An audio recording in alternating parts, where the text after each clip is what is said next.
Welcome to McPlum, simple solutions served daily. Hello everyone. In this video, I will explain how to bleed an Audi A6 cooling system. First, safety is key, so ensure your engine is completely cool to avoid burns. Gather your essential tools: approved G13 coolant, distilled water for a 50-50 mix, a funnel, and a drain pan.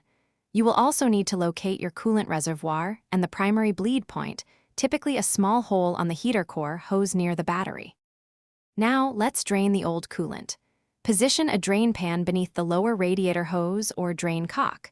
Open the drain point and remove the coolant reservoir cap to allow the fluid to flow out completely. Once drained, securely close the drain.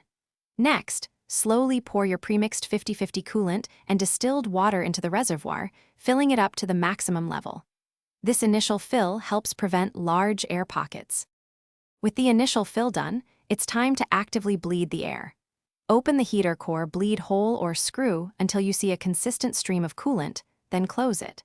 Start your engine, setting the heater to its maximum hot temperature and the fan to its lowest speed. Hold the engine at approximately 2,000 RPM for 3 minutes, then let it idle. Gently squeeze the radiator hoses to encourage air bubbles to rise. After the engine has run, turn it off and allow it to cool down completely. Once cool, recheck the coolant level in the reservoir. It will likely have dropped, so top it off to the maximum line.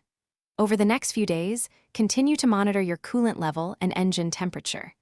If you notice any overheating or a persistent low coolant level, repeat the bleeding process to ensure all air is removed from the system. Thanks for watching. Stay juicy and subscribe.